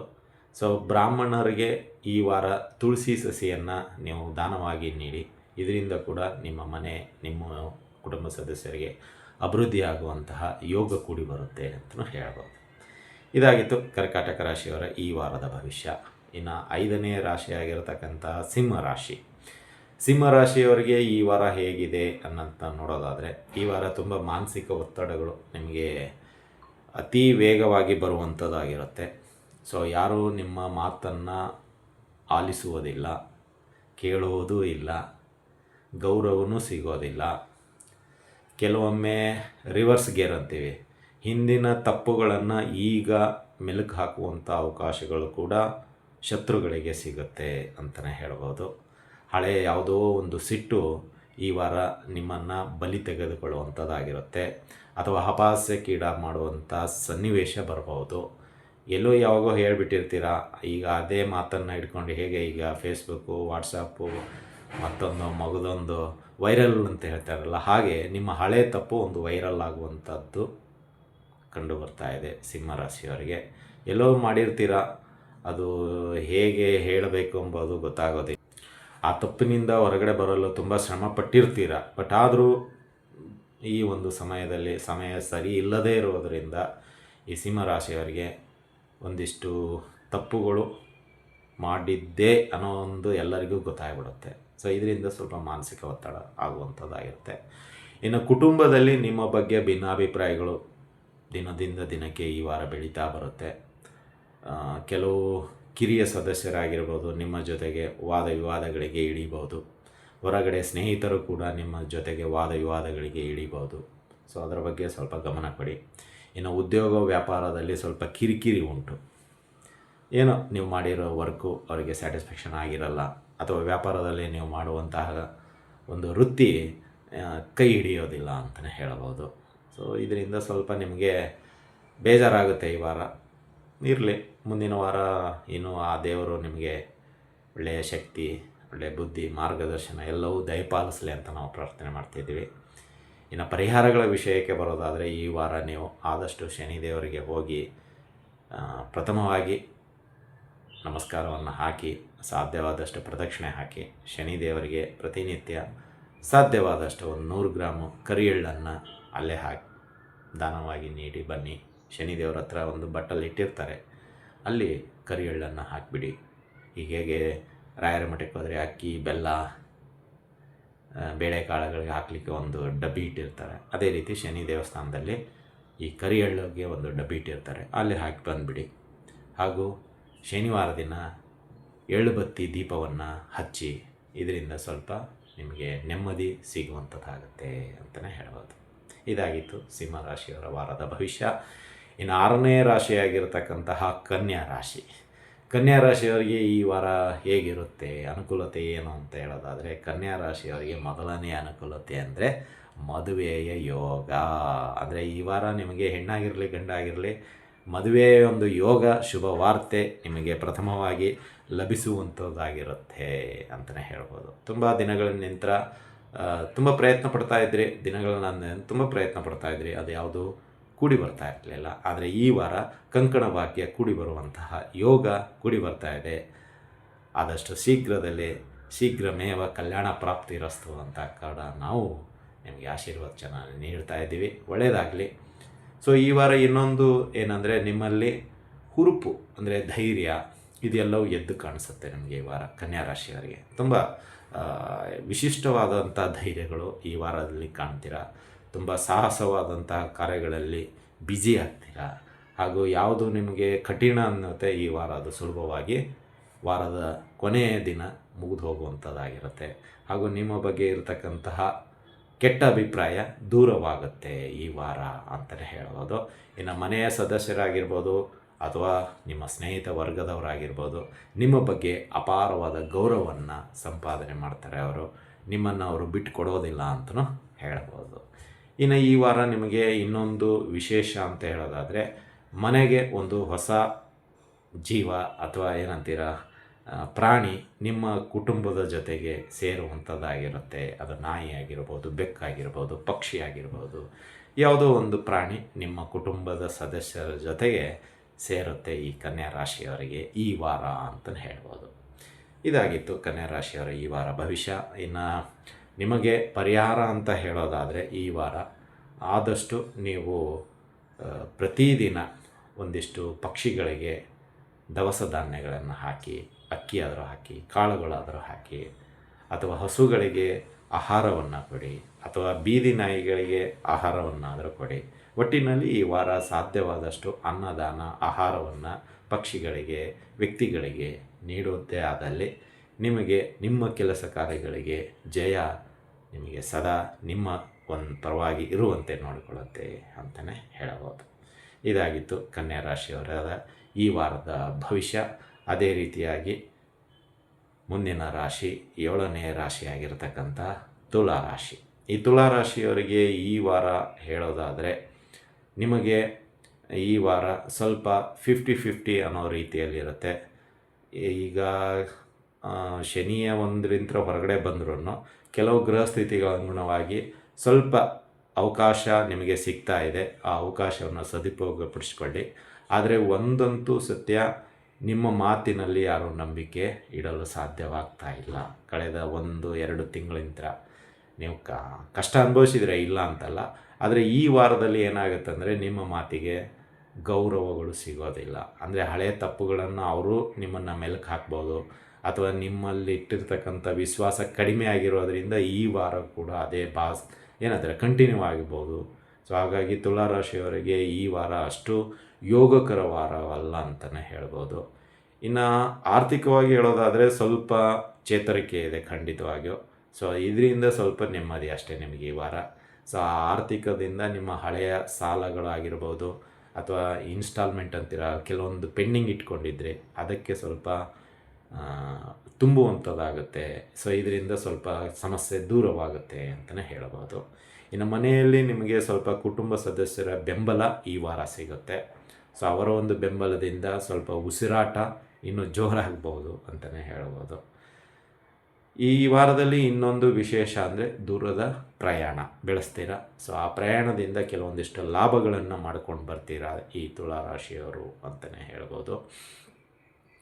ಇನ್ನು ಈ ಒಂದು ವಾರದಲ್ಲಿ ನೀವು ಮನೆಯ ಸದಸ್ಯರಿಗೆ, ನಿಮ್ಮ ಮನೆಯ ಹಿರಿಯ ಸದಸ್ಯರಿಗೆ ಒಂದಿಷ್ಟು ಖುಷಿಯ ವಿಚಾರಗಳನ್ನು ಹಂಚ್ಕೊಳ್ತೀರಾ ಅಂತಲೂ ಹೇಳಬಹುದು. ಇದಾಗಿತ್ತು ತುಲಾರಾಶಿಯವರ ಈ ವಾರದ ಭವಿಷ್ಯ. ಇನ್ನು ಪರಿಹಾರಗಳ ವಿಷಯಕ್ಕೆ ಬರೋದಾದರೆ, ಬಡ ವಿದ್ಯಾರ್ಥಿ ಯಾರೇ ಆಗಿರಲಿ, ನಿಮ್ಮ ಮನೆ ಪಕ್ಕದಲ್ಲಿ ಅಥವಾ ನೀವು ಯಾವುದೋ ಒಂದು ಡ್ಯೂಟಿಗೋ ಅಥವಾ ವ್ಯವಹಾರಕ್ಕಾಗಿ ಎಲ್ಲಾದರೂ ಹೊರಗಡೆ ಹೋಗಬೇಕಾದಾಗ ತುಂಬ ಏನಾದರೂ ತೊಂದರೆ ಇದ್ದಂಥ ವ್ಯಕ್ತಿ ಅಥವಾ ವಿದ್ಯಾರ್ಥಿ ಕಾಣಿಸಿದ್ದೇ ಆದಲ್ಲಿ ಆ ವಿದ್ಯಾರ್ಥಿಗೆ ಆರ್ಥಿಕ ಸಹಾಯವಾಗಿ ಏನಾದರೂ ಮಾಡಿ, ಯಥಾಭಕ್ತಿ ಯಥಾಶಕ್ತಿ ನಿಮ್ಮ ಕಣ್ಣೆದುರಿಗೆ ಕಾಣಿಸುವಂತಹ ಒಂದು ಇದಕ್ಕೆ ಆರ್ಥಿಕ ಸಹಾಯವಾಗಿ ಮಾಡಿ ಅಂತಲೇ ಹೇಳ್ಬೋದು. ಈ ಆರ್ಥಿಕ ಸಹಾಯ ಮಾಡೋದರಿಂದ ಆ ವಿದ್ಯಾರ್ಥಿಗೆ ಒಳ್ಳೆಯ ಎಜುಕೇಷನ್ ಕೊಡ್ಬೋದು. ಸೊ ಆ ಒಂದು ವ್ಯಕ್ತಿಯ ಸಹಾಯದಿಂದ, ಅಂದರೆ ಆ ವ್ಯಕ್ತಿಯ ಒಂದು ಪ್ರಾರ್ಥನೆಯಿಂದ ನಿಮಗೆ ಮುಂದಿನ ಭವಿಷ್ಯಕ್ಕೆ ಒಳ್ಳೆಯ ಸಹಾಯ ಸಿಗುತ್ತೆ ಅಂತಲೇ ಹೇಳ್ಬೋದು. ಅದೇ ರೀತಿಯಾಗಿ ಗುರುರಾಯರಿಗೆ ಗುರುವಾರ ದಿನ ಪಂಚಾಮೃತ ಸೇವೆಯನ್ನು ಮಾಡಿಸಿ ಆ ಗುರುಗಳ ಮಾರ್ಗದರ್ಶನ ಕೂಡ ನಿಮಗೆ ಸಿಗುವಂಥದ್ದಾಗುತ್ತೆ ಅಂತಲೇ ಹೇಳಿ. ಇದಾಗಿತ್ತು ತುಲಾರಾಶಿಯವರ ಈ ವಾರದ ಭವಿಷ್ಯ. ಇನ್ನು ಮುಂದಿನ ರಾಶಿ ಹೇಳೋದಾದರೆ ವೃಶ್ಚಿಕ ರಾಶಿ. ಈ ವೃಶ್ಚಿಕ ರಾಶಿಯವರಿಗೆ ಈ ವಾರ ಹೇಳೋದಾದರೆ, ನೀವು ಕೆಲವೊಮ್ಮೆ ಭಯ ಬೀಳುವುದು ಈ ವಾರ ಸ್ವಲ್ಪ ಜಾಸ್ತಿ ಅನ್ನೋದಕ್ಕಿಂತ ಅನಿವಾರ್ಯತೆಗೆ ಭಯ ಬೀಳ್ತೀರ. ಈಗ ನ್ಯಾಚುರಲ್ ಆಗಿ ಭಯ ಬೀಳೋದು ಅಂತೀವಲ್ಲ, ಆ ರೀತಿ ಇಷ್ಟು ದಿನ ಒತ್ತಡಕ್ಕೆ ಭಯ ಬೀಳ್ತಾ ಇದ್ರಿ, ಈಗ ಅನಿವಾರ್ಯತೆ ಅಂತೀವಿ. ಒತ್ತಡ ಬೇರೆ, ಅನಿವಾರ್ಯತೆ ಬೇರೆ. ಅನಿವಾರ್ಯತೆ ಅಂದರೆ ನೀವು ಯಾಗಿ ಸಿಕ್ಕಾಕೊಂಡಿರೋದಾಗಿರ್ಬೋದು ಅಥವಾ ಸ್ವಯಂಕೃತ ಅಪರಾಧ ಅಂತಲೇ ಹೇಳ್ಬೋದು. ಸೊ ಇದರಿಂದ ಸ್ವಲ್ಪ ನಿಮಗೆ ಭಯ ಬೀಳುವಂಥದ್ದು ಅಥವಾ ರಾತ್ರಿಯಲ್ಲಿ ಎದ್ದು ಕೂಡುವಂಥದ್ದು ಅಥವಾ ಈ ಭಯದಿಂದ ಕೆಲವೊಂದು ಮಾತಿನಲ್ಲಿ ತಡಬಡಿಸುವಿಕೆ ಅಂತೀವಿ, ಅದು ಆಗುವಂಥ ಅವಕಾಶಗಳು ಈ ವೃಶ್ಚಿಕ ರಾಶಿಯವರಿಗೆ ಈ ವಾರ ಕಂಡುಬರುವಂಥದ್ದಾಗಿರುತ್ತೆ. ಆದಷ್ಟು ನಾವು ಹೇಳೋದಿಷ್ಟೇ, ಈ ಕ್ರೂರವಾದ ಸಿನಿಮಾಗಳಾಗಿರ್ಬೋದು ಅಥವಾ ವ್ಯಾಘ್ರವಾದ ಫೋಟೋಗಳಾಗಿರ್ಬೋದು ಅಥವಾ ರಸ್ತೆ ಪಕ್ಕದಲ್ಲಿ, ಮನೆ ಪಕ್ಕದಲ್ಲಿ ಹೊಡಿಬಡಿದಾಡುವ ಸನ್ನಿವೇಶಗಳಾಗಿರ್ಬೋದು, ದಯವಿಟ್ಟು ನೋಡಲು ಹೋಗಬೇಡಿ. ಸೊ ಇದರಿಂದ ನಿಮ್ಮ ಮೇಲೂ ಅದರ ಪರಿಣಾಮ ಬೀರುವಂಥದ್ದಾಗಿರುತ್ತೆ ಈ ವೃಶ್ಚಿಕ ರಾಶಿಯವರಿಗೆ. ಯಾಕೆಂದರೆ ವೃಶ್ಚಿಕ ರಾಶಿಯವರು ಆದಷ್ಟು ಅವಲಂಬಿತವಾದಂತಹ ಒಂದು ರಾಶಿ ಅಂತಲೇ ಹೇಳ್ಬೋದು. ಯಾಕೆಂದರೆ ಇವರು ಸ್ವತಂತ್ರವಾಗಿ ಯಾವುದೇ ಕೆಲಸವನ್ನು ಮಾಡಲು ಇಚ್ಛೆ ಪಡುವುದಿಲ್ಲ. ಇವರಿಗೆ ಯಾರಾದರೂ ಒಬ್ಬರು ಬೆಂಬಲವಾಗಿ ನಿಂತ್ಕೋಬೇಕು. ಸೊ ಹಾಗಾಗಿ ನಾವು ಹೇಳೋದಿಷ್ಟೇ, ಈ ವಾರದಲ್ಲಿ ಯಾವುದೂ ಇಂತಹ ಒಂದು ಸಿನಿಮಾ ಆಗಿರಲಿ, ಸನ್ನಿವೇಶ ಆಗಿರಲಿ ನೋಡಲು ಹೋಗಬೇಡಿ ಅಂತಲೇ ಹೇಳ್ಬೋದು. ಇನ್ನು ಈ ವಾರ ಮಧ್ಯಭಾಗದಲ್ಲಿ ನಿಮ್ಮ ಒಂದು ಆರೋಗ್ಯದಲ್ಲಿ ಚೇತರಿಕೆ ಕಂಡುಬರುತ್ತೆ. ಹಳೆಯ ಒಂದಿಷ್ಟು ಆರೋಗ್ಯದ ಸಮಸ್ಯೆಗಳು ದೂರವಾಗುತ್ತೆ. ಡಾಕ್ಟರು ಕೂಡ ನಿಮಗೆ ಕೆಲವೊಂದು ಔಷಧಿಗಳನ್ನು ಸ್ಟಾಪ್ ಮಾಡಲು ಹೇಳ್ತಾರೆ. ಸೊ ಒಂದು ಶುಭ ಸಂತೋಷದ ವಿಷಯ ಅಂತಲೇ ಹೇಳಬಹುದು. ಇನ್ನು ವಾರದ ಕೊನೆಯಲ್ಲಿ ಮನೆ ನಿಮಗೆ ಒಂದಿಷ್ಟು ಸಿಹಿಕರವಾದಂತಹ ತಿಂಡಿಗಳು ತಿನ್ನುವಂಥ ಯೋಗ ಕೂಡಿ ಬರುತ್ತೆ. ಅದಕ್ಕೆ ಕಾರಣ ಅನ್ನೋದಾದರೆ ನಿಮ್ಮ ಮನೆಯಲ್ಲಿ ಯಾರೋ ಒಂದು ಸದಸ್ಯರಿಗೆ ಒಳ್ಳೆಯ ಗೌರವಾದಿಗಳು ಸಂಪಾದನೆ ಮಾಡಿರ್ತಾರೆ. ಅದು ತಂದೆ ತಾಯಿ ಆಗಿರ್ಬೋದು, ಬೇರೆ ಬೇರೆ ಅಕ್ಕ ಅಣ್ಣ ತಮ್ಮ ಯಾರೋ ಮಾಡಿರ್ತಾರೆ. ಸೊ ಅವರಿಗೆ ಒಂದು ಖುಷಿ ಅಂತ ನಿಮಗೂ ಖುಷಿ ಸಿಗುವಂಥದ್ದಾಗಿರುತ್ತೆ ಮತ್ತು ಒಳ್ಳೆಯ ಊಟ ಭರ್ಜರಿಯಾಗಿ ಸಿಗುವಂಥದ್ದಾಗಿರುತ್ತೆ. ತುಂಬ ದಿನಗಳ ನಂತರ ಒಳ್ಳೆಯ ಊಟವನ್ನು ಸವಿಯುವಂಥ ಯೋಗ ಈ ವಾರ ವೃಶ್ಚಿಕ ರಾಶಿಯವರಿಗೆ ಕಂಡುಬರುವಂಥದ್ದಾಗಿರುತ್ತೆ ಅಂತಲೇ ಹೇಳ್ಬೋದು. ಸೊ ಆದಷ್ಟು ಆರೋಗ್ಯದ ಬಗ್ಗೆ ಗಮನ ಕೊಡಿ. ಈ ವಾರ ಪ್ರಯಾಣ ಮಾಡಬೇಕಾದರೂ ಅಷ್ಟೇ ಸ್ವಲ್ಪ ಜಾಗ್ರತೆ ವಹಿಸ್ಕೊಳ್ಳಿ. ತುಂಬ ಸ್ಪೀಡಾಗಿ ಗಾಡಿಯನ್ನು ಓಡಿಸ್ಬೇಡಿ ಅಂತಲೇ ಹೇಳಬಹುದು. ಇನ್ನು ಪರಿಹಾರಗಳ ವಿಷಯಕ್ಕೆ ಬರೋದಾದರೆ ಪ್ರತಿದಿನ ಆದಷ್ಟು ವಾಯುಸ್ತುತಿ ಪುನಶ್ಚರಣ ಸೇವೆಯನ್ನು ಮಾಡಿ, ಅಥವಾ ಮಠದಲ್ಲಿ ಸೇವೆಯನ್ನು ಕೊಡಿ, ಅಥವಾ ನೀವೇ ವಾಯುಸ್ತುತಿ ಪುನಶ್ಚರಣ ಮಾಡಿಕೊಳ್ಳಿ. ಸೊ ಇದರಿಂದ ನಿಮಗೆ ಮನೋಧೈರ್ಯ ಖಂಡಿತವಾಗಿ ಸಿಗುತ್ತೆ. ಇನ್ನು ಯಾರಿಗೆ ಇನ್ನೂ ಹೆಚ್ಚಿನ ಒಂದು ಬಲವೃದ್ಧಿ ಬೇಕು ಅಂತ ಹೇಳೋದಾದರೆ ಆಂಜನೇಯಗೆ ಅಥವಾ ಗುರುರಾಯರಿಗೆ ಪಂಚಾಮೃತ ಸೇವೆಯನ್ನು ನಿಮ್ಮ ಮನೆಯ ಹತ್ತಿರದಲ್ಲಿರ್ತಕ್ಕಂಥ ದೇವಸ್ಥಾನಗಳಲ್ಲಿ ಮಾಡಿಸಿ. ಇದರಿಂದ ನಿಮಗೆ ಧೈರ್ಯ ಇನ್ನೂ ಜಾಸ್ತಿ ಬರುತ್ತೆ ಅಂತಲೇ ಹೇಳ್ಬೋದು. ಶುಭವಾಗಲಿ. ಇನ್ನು 9ನೇ ರಾಶಿಯಾಗಿರತಕ್ಕಂಥ ಧನುಷ್ ರಾಶಿ. ಈ ಧನುರಾಶಿಯವರಿಗೆ ಈ ವಾರ ಹೇಳೋದಾದರೆ ಒಂದು ರೀತಿಯಲ್ಲಿ ಗುರಿಯಿಟ್ಟ ಬಾಣ ವಿಫಲ ಆಗೋದಿಲ್ಲ. ಜಯಶೀಲರಾಗ್ತೀರಾ ಈ ವಾರ. ನೀವು ಕೈಗೂಡಿದಂತಹ ಕಾರ್ಯ ಅಥವಾ ಕೈ ಹಿಡಿದಂಥ ಕಾರ್ಯ ಅಥವಾ ನಿಮ್ಮ ಒಂದು ಯೂನಿಟಲ್ಲಿರ್ತಕ್ಕಂಥ ಜನ ಅಥವಾ ನಿಮ್ಮ ಒಂದು ಸಂಪರ್ಕದಲ್ಲಿರ್ತಕ್ಕಂತಹ ಸೇವಕರು ಅವರೆಲ್ಲರ ಒಂದು ಬೆಂಬಲಿತವಾಗಿ ಈ ವಾರ ನಿಮಗೆ ತುಂಬ ಸುಲಭವಾಗಿ ಜಯ ಪ್ರಾಪ್ತಿಯಾಗುವಂತಾಗುತ್ತೆ ಈ ಒಂದು ಧನುಷ್ ರಾಶಿಯವರಿಗೆ. ಅಂದರೆ ತುಂಬ ದಿನಗಳ ನಂತರ ಒಂದು ವಿಕ್ಟ್ರಿ ಬೇಕಾಗಿತ್ತು. ತುಂಬ ಜನರ ಒಂದು ಮಾತು ಕೇಳಿ ಕೇಳಿ ಸುಸ್ತಾಗಿ ಹೋಗ್ಬಿಟ್ಟಿದ್ರಿ. ಯಾವಾಗಲೂ ಅವ್ರು ನಮ್ಮ ಬಗ್ಗೆನೇ ಹೇಳ್ತಾರೆ, ಹಾಗೆ ಹೀಗೆ ಅನ್ನೋ ಒಂದು ಮಾತುಗಳಿದ್ದು ಅದೆಲ್ಲೊಂದರಿಂದ ಹೊರಗಡೆ ಬರ್ತೀರಿ. ಈಗ ಹೇಗೆ ಒಬ್ಬ ಕ್ರಿಕೆಟ್ ಪ್ಲೇಯರು ಅವನು ಯಾವಾಗಲೂ ವಿಫಲ ಆಗ್ತಾ ಇದ್ದರೆ ಅವನಿಗೊಂಥರ ಏನೋ ಮನಸ್ಸಿನಲ್ಲಿ ಕಸಿವಿಸಿ ಇರುತ್ತೆ, ನಾನು ಏನಾದರೂ ಮಾಡಿ ಸಾಧನೆ ತೋರಿಸ್ಬೇಕು ಈ ಜನರಿಗೆ ಅಂತ ಹೇಳಿ.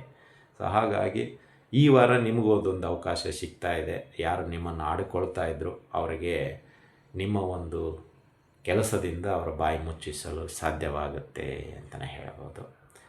ಇನ್ನೊಂದು ಈ ವಾರ ನಿಮಗೆ ಕೆಲವು ಹಳೆಯ ಆರ್ಥಿಕ ಸಮಸ್ಯೆಗಳೇನಿದ್ದು ಅದೆಲ್ಲವೂ ಬಗೆಹರಿಯುತ್ತೆ. ಅಂದರೆ ಎಲ್ಲಾದರೂ ನಿಮ್ಮ ದುಡ್ಡು ಸಿಕ್ಕಾಕೊಂಡಿದ್ದರೆ ಅದು ಬರುವಂಥ ಅವಕಾಶಗಳಿದೆ. ಅಥವಾ ಯಾವುದಾದ್ರೂ ಕಳೆದು ಹೋಗಿರತಕ್ಕಂಥ ವಸ್ತು ಆಗಿರ್ಬೋದು, ಅದು ಈ ವಾರ ಸಿಗುವಂಥದ್ದಾಗಿರುತ್ತೆ ಅಂತಲೂ ಹೇಳಬಹುದು. ಇದಾಗಿತ್ತು ಧನುರಾಶಿಯವರ ವಾರದ ಭವಿಷ್ಯ. ಇನ್ನು ಪರಿಹಾರಗಳ ವಿಷಯಕ್ಕೆ ಬರೋದಾದರೆ ನೀವು ಪ್ರತಿ ಶುಕ್ರವಾರ ಮನೆಯಲ್ಲಿ ಲಕ್ಷ್ಮೀ ಪೂಜೆಯನ್ನು ಮಾಡಿಸಿ. ಯಾರೋ ಮನೆ ಹಿರಿಯ ಗೃಹಿಣಿ ಮಾತೆ ಆಗಿರ್ತಾರೆ ಅವ್ರ ಮುಖಾಂತರ ಮಾಡಿಸಿ. ಸೊ ಲಕ್ಷ್ಮೀ ಪೂಜೆ ಮಾಡಿಸೋದ್ರಿಂದ ಸದಾ ನಿಮಗೆ ಲಕ್ಷ್ಮೀ ದೇವಿಯ ಕೃಪಕಟಾಕ್ಷ ಸಿಗುವಂಥದ್ದಾಗುತ್ತೆ. ಅದೇ ರೀತಿಯಾಗಿ ಶುಕ್ರವಾರ ದಿನ ಅಮ್ಮನವರ ದೇವಸ್ಥಾನದಲ್ಲಿ ಕುಂಕುಮಾರ್ಚನೆ ಸೇವೆಯನ್ನು ಮಾಡಿಸಿ. ಹಾಗೂ ಕುಂಕುಮ ಧಾರಣೆಯನ್ನು ಪ್ರತಿದಿನ ಹೊರಗಡೆ ಹೋಗಬೇಕಾದಾಗ ಹಣೆಗೆ ಹಂಚಿಕೊಂಡು ಹೋಗಿ. ಇದರಿಂದ ಆ ದಿನದ ಕೆಲಸ ಸಂಪೂರ್ಣ ಯಶಸ್ವಿಯಾಗುತ್ತೆ ಅಂತಲೂ ಹೇಳ್ಬೋದು. ಇದಾಗಿತ್ತು ಧನುರಾಶಿಯವರ ಒಂದು ಪರಿಹಾರ. ಮುಂದಿನ ರಾಶಿ ಅಂತ ಹೇಳೋದಾದರೆ ಮಕರ ರಾಶಿ. ಈ ಮಕರ ರಾಶಿಯವರಿಗೆ ಈ ವಾರದ ಭವಿಷ್ಯ ಹೇಳೋದಾದರೆ ನಿಮಗೆ ಈ ವಾರ ಸ್ವಲ್ಪ ಈ ಮನೆಯ ಸದಸ್ಯರಲ್ಲಿ ಆರೋಗ್ಯದಲ್ಲಿ ಸ್ವಲ್ಪ ಏರುಪೇರು ಉಂಟಾಗ್ಬಿಡುತ್ತೆ. ಸೊ ನೀವುಗೆ ಬ್ಯುಸಿ ಶೆಡ್ಯೂಲ್ ಅಂತಲೇ ಹೇಳ್ಬೋದು. ಅಂದರೆ ಈ ಕಡೆ ಆಫೀಸು, ಈ ಕಡೆ ವ್ಯವಹಾರ, ಈ ಕಡೆ ಮನೆ, ಆರೋಗ್ಯದ ಸಮಸ್ಯೆ ಎಲ್ಲರ ಜೊತೆ ನೀವು ಬ್ಯಾಲೆನ್ಸ್ ಮಾಡುವಂತಹ ಒಂದಿಷ್ಟು ಕಾರ್ಯಗಳು ಈ ವಾರದಲ್ಲಿ ಬರ್ಬೋದು. ಸೊ ಹೀಗಾಗಿ ನೀವು ನಿದ್ದೆ ಇಲ್ಲದೆ ಕೆಲಸ ಮಾಡುವಂತಹದ್ದು ಆಗ್ಬೋದು, ಹಾಗೂ ಊಟವಿಲ್ಲದೆ ಕೆಲಸ ಮಾಡುವಂಥದ್ದು ಆಗ್ಬೋದು. ಪ್ರಿಯಾರಿಟಿ ನಿಮ್ಮ ವೈಯಕ್ತಿಕ ಕೆಲಸಗಳಿಗೆ ಕೊಡೋದರಿಂದ ಹಾಗೂ ಇಲ್ಲಿ ಎಕ್ಸ್ಟ್ರಾ ಕೆಲಸ ಬರ್ತಾ ಇರೋದರಿಂದ ಸ್ವಲ್ಪ ಕೊನೆಯ ವಾರದಲ್ಲಿ ನಿಮ್ಮ ಆರೋಗ್ಯದ ಸಮಸ್ಯೆ ಬಿಗಡಾಯಿಸ್ಬೋದು ಅಂತಲೇ ಹೇಳ್ಬೋದು. ಸ್ಟಾರ್ಟಿಂಗಲ್ಲಿ ಕುಟುಂಬ ಸದಸ್ಯರ ಆರೋಗ್ಯದ ಸಮಸ್ಯೆಗೆ ನೀವು ಸ್ಪಂದನೆ ಕೊಡ್ತೀರಾ. ಕೊನೆಯ ವಾರ ಅಂದರೆ ಈ ವಾರದ ಕೊನೆಯ ದಿನಗಳು ಅಂದರೆ ಶನಿವಾರ ಭಾನುವಾರ ಸಮಯದಲ್ಲಿ ನಿಮ್ಮ ಆರೋಗ್ಯದ ಸಮಸ್ಯೆ ಸ್ವಲ್ಪ ಬಿಗಡಾಯಿಸುತ್ತೆ. ಆ ಸಮಯದಲ್ಲಿ ಸ್ವಲ್ಪ ಹುಷಾರಾಗಿರಿ ಅಂತಲೇ ಹೇಳ್ಬೋದು. ಇನ್ನು ಈ ಮಧ್ಯ ಭಾಗದಲ್ಲಿ ಅಂದರೆ 12-13ನೇ ತಾರೀಕಿನಲ್ಲಿ ನಿಮಗೆ ಸ್ವಲ್ಪ ಬರ್ತಕ್ಕಂಥ ಆದಾಯ ಜಾಸ್ತಿ ಆಗುತ್ತೆ. ಸೊ ನೀವು ಹಾರ್ಡ್ ವರ್ಕ್ ಬೇರೆ ಮಾಡಿರ್ತೀರ ಹೋದ ವಾರ, ಈ ಜೂನ್ ತಿಂಗಳಲ್ಲಿ ಮೊದಲನೇ ವಾರ, ಅದರ ಒಂದು ಆದಾಯ ಈ ವಾರದಲ್ಲಿ ಸಿಗುವಂಥದ್ದಾಗುತ್ತೆ ಅಂತಲೇ ಹೇಳ್ಬೋದು. ಹಾಗೂ ನಿಮ್ಮ ಒಂದಿಷ್ಟು ಕೆಲಸಗಳಿಗೆ ಗೌರವ ಮನ್ನಣೆ ಈ ಒಂದು ವಾರ ಸಿಗುವಂಥದ್ದು ಆಗಿರುತ್ತೆ ಅಂತಲೇ ಹೇಳ್ಬೋದು. ಇನ್ನು ಅನೇಕ ಸ್ನೇಹಿತರ ಸಂಪರ್ಕದಿಂದ ಕೆಲವು ಕೆಲಸ ಕಾರ್ಯಗಳು ಈಸಿಯಾಗಿ ಆಗುತ್ತೆ. ಉದಾಹರಣೆಗೆ ನಿಮ್ಮ ಮನೆಯ ಸದಸ್ಯರ ಆರೋಗ್ಯದ ಸಮಸ್ಯೆ, ಎಲ್ಲ ಕಡೆ ನೀವೇ ಓಡಾಡಲು ಆಗೋದಿಲ್ಲ. ಸೊ ಆ ಒಂದು ಸಮಯದಲ್ಲಿ ನಿಮ್ಮ ಸ್ನೇಹಿತರು ಸಹಾಯಕ್ಕೆ ಬರ್ತಾರೆ. ಆ ಕುಟುಂಬ ಸದಸ್ಯರ ಆರೋಗ್ಯದಲ್ಲಿ ಸಹಾಯ ಅವರನ್ನು ನೀವು ಆಯ್ಕೆ ಮಾಡಿಕೊಂಡು ನಿಮ್ಮ ಕೆಲಸವನ್ನು ಮುಂದುವರ್ಸ್ಕೊಂಡು ಹೋಗ್ತೀರಾ. ಇದರಿಂದ ನಿಮ್ಮ ಜವಾಬ್ದಾರಿನೂ ಇನ್ನೂ ಹೆಚ್ಚಾಗುತ್ತೆ ಮತ್ತು ಆ ಒಂದು ಸ್ನೇಹಿತನ ಸಂಪರ್ಕ ಶಾಶ್ವತವಾಗಿರುತ್ತೆ ಅಂತಲೇ ಹೇಳ್ಬೋದು. ಇನ್ನು ಪರಿಹಾರಗಳ ವಿಷಯಕ್ಕೆ ಬರೋದಾದರೆ ಈ ವಾರ ನೀವು ಪ್ರತಿ ಶನಿವಾರ ಅಥವಾ ಪ್ರತಿದಿನ ಶನಿವಾರದವರೆಗೂ, ಇವತ್ತು ಸೋಮವಾರ, ಈ ದಿನದಿಂದ ನೀವು ಶನಿವಾರದವರೆಗೂ ಆಂಜನೇಯನ ದೇವಸ್ಥಾನಕ್ಕೆ ಬೆಳಗ್ಗೆ ಆಗಿರಲಿ ಸಾಯಂಕಾಲ ಆಗಿರಲಿ ಹೋಗಿ ಆಂಜನೇಯನಿಗೆ ಪ್ರತಿನಿತ್ಯ ತುಳಸಿ ಅರ್ಚನೆ ಮಾಡಿಸಿ. ಇದರಿಂದ ನಿಮ್ಮ ಕುಟುಂಬ ಸದಸ್ಯರ ಆರೋಗ್ಯದ ಸಮಸ್ಯೆ ಸ್ವಲ್ಪ ದೂರವಾಗುತ್ತೆ ಅಂತಲೇ ಹೇಳ್ಬೋದು. ಹಾಗೂ ಕುಲದೇವರಿಗೆ ನಿತ್ಯ ತುಪ್ಪದ ದೀಪವನ್ನು ಹಚ್ಚಿ ನಮಸ್ಕಾರವನ್ನು ಮಾಡಿ. ಸೊ ಕುಲದೇವರ ಒಂದು ಕೃಪಾಕಟಾಕ್ಷ ನಿಮ್ಮ ಮೇಲೆ ಸಿಗುತ್ತೆ ಅಂತಲೇ ಹೇಳ್ಬೋದು. ಇದಾಗಿತ್ತು ಮಕರ ರಾಶಿಯವರ ಈ ವಾರ ಭವಿಷ್ಯ. ಅದೇ ರೀತಿಯಾಗಿ ಮುಂದಿನ ರಾಶಿ ಕುಂಭರಾಶಿ. ಈ ಕುಂಭರಾಶಿಯವರಿಗೆ ಹೇಗಿದೆ ಈ ವಾರ ಅಂತ ತಿಳಿಯೋದಾದರೆ, ನಿಮಗೆ ಈ 7.5 ಶನಿಯ ಕೊನೆಯ ಹಂತ ಬಂದಿದೆ. ಸೊ ಈ ಕೊನೆಯ ಹಂತದಲ್ಲಿ ನಿಮಗೆ ಕೆಲವೊಂದಿಷ್ಟು ವಿಚಾರಗಳು ಅಂದರೆ ಹೇಳೋದಾದರೆ, ನಿಮಗೆ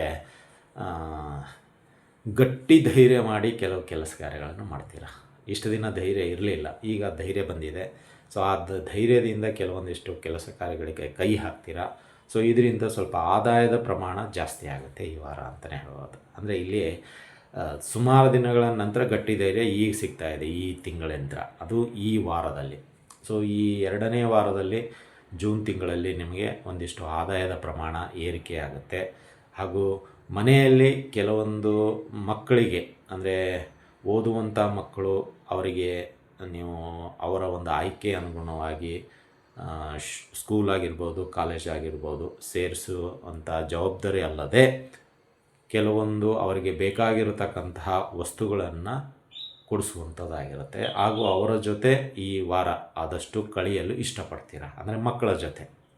ಸೊ ಅವರು ದೊಡ್ಡವರಿರಲಿ ಸಣ್ಣವರಿರಲಿ ಅವರ ಜೊತೆನೇ ಈ ವಾರ ಕಳೆಯಲು ಇಷ್ಟಪಡ್ತೀರಾ. ಸೊ ಇದರಿಂದ ಸ್ವಲ್ಪ ನಿಮ್ಮ ಮಾನಸಿಕವಾಗಿ ನೆಮ್ಮದಿ ಸಿಗುವಂಥದ್ದಾಗುತ್ತೆ ಅಂತಲೂ ಹೇಳ್ಬೋದು.